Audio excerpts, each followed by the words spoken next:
Hello viewers, I'm Kausalya. Today we are going to discuss problems related with resonance.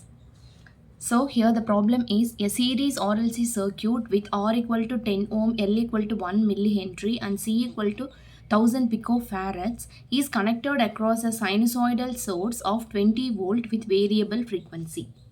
Compute resonant frequency of the circuit, find the Q factor of the circuit at resonant frequency, and the next thing is find the half power frequencies.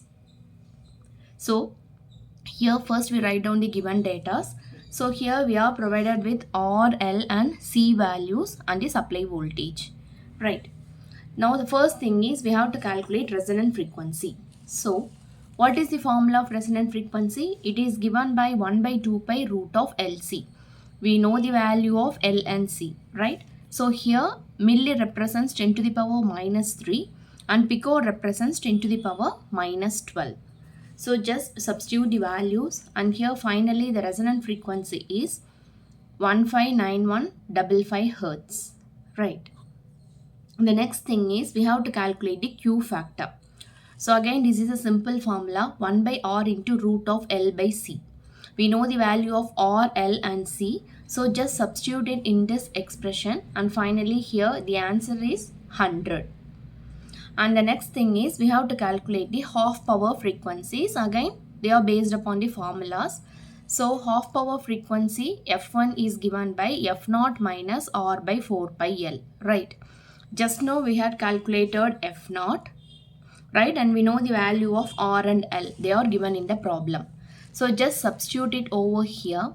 And you see finally here the answer is 158359 CPS. Right. Now the next thing is F2. F2 is given by F0 plus R by 4 pi L. So we know the value of F0 and again we know the value of R and L. So just substitute it and here the final answer is 159951 Hertz. So these are all the two different ranges of frequencies. Now we move to the next problem. The problem is a series RLC circuit with Q equal to 250 is resonant at 1.5 megahertz. Find frequencies at half power points and also the bandwidth. Right. So here the value of Q is given and the resonant frequency is given. We have to calculate the frequencies and also the bandwidth. Right.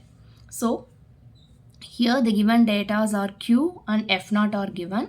And again the formula for Q is equal to F0 by F2 minus F1. Because here we are requested to calculate the bandwidth. Right. Bandwidth is nothing but F2 minus F1. So here we are using this formula of Q. So we know the value of Q, we know the value of F0. So just substitute and finally the value of bandwidth is calculated as 6000 CPS. Right.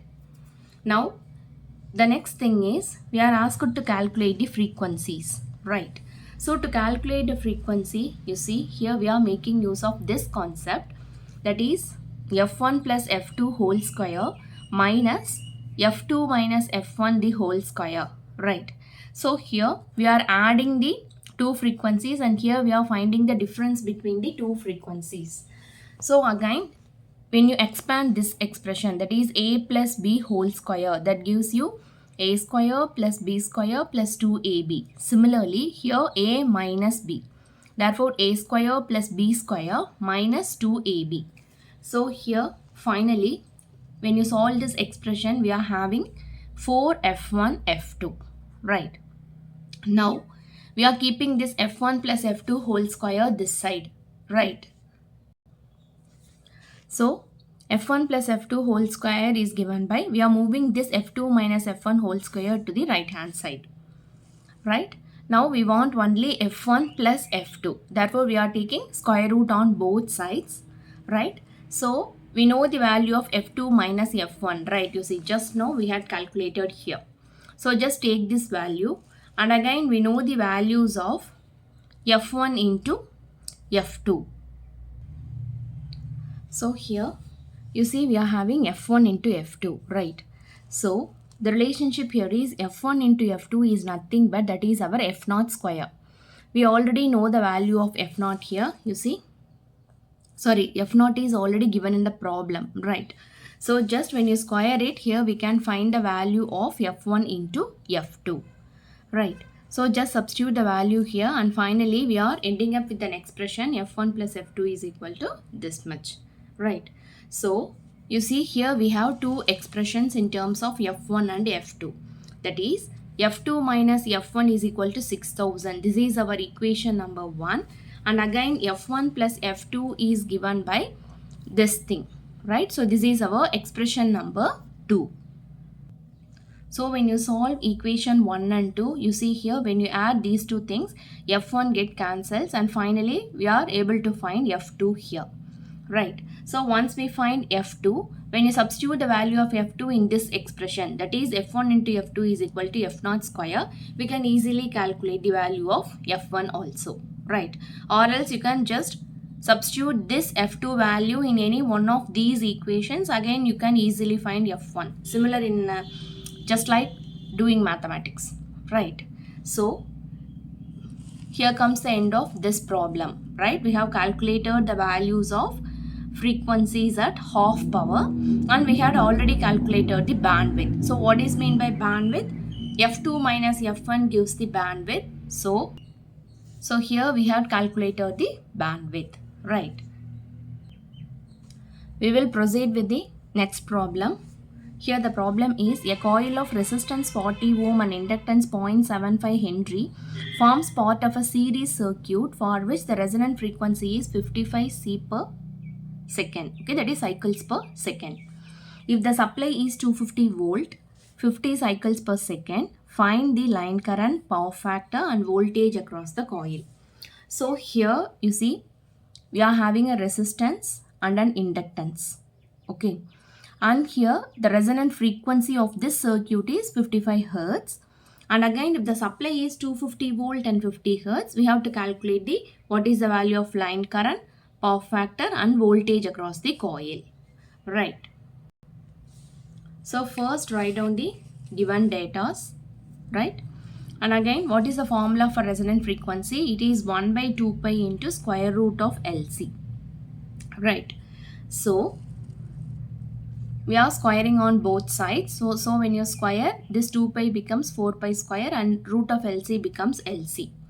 So here we are finding the value of capacitor, right? So here you can ask the question, that is the capacitor is not mentioned in the problem, but we know that there is a capacitor. Can you tell me how?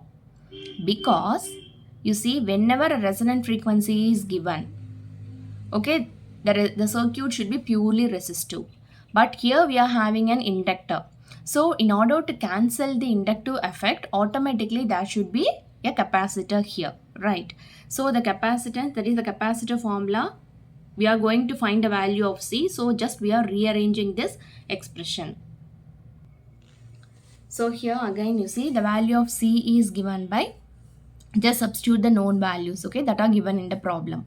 So here finally we have calculating the value of C as 11.16 microfarad, right?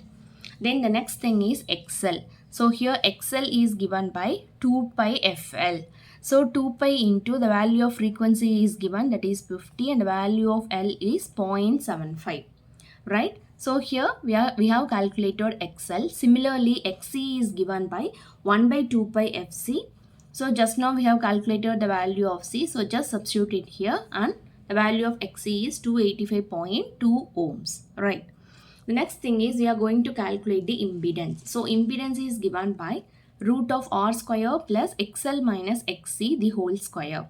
So we know the value of R, we know the value of XL as well as XC, right? So here you see which one is higher. This is XL and this is XC. The value of XC is comparatively higher. Therefore, this circuit, what to say?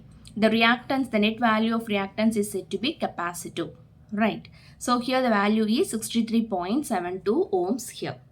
The next thing is we are going to calculate the values of current, power factor and impedance. So the line current I, it is given by E by Z, right? So here,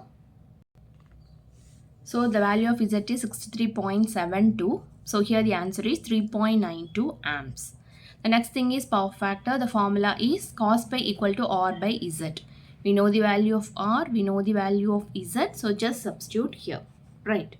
And the third thing is impedance of the coil. So impedance of the coil is given by root of R square plus XL square. So we know the value of R, we know the value of XL, right? Therefore here the net impedance is 239 ohms. And finally, the voltage across the coil is given by, voltage is given by I into Z. We know the value of I, we know the value of Z, and therefore here the answer is 937 volts. Right. Here comes the end of this problem. If you have any doubt, let me know in the comment section. Thank you.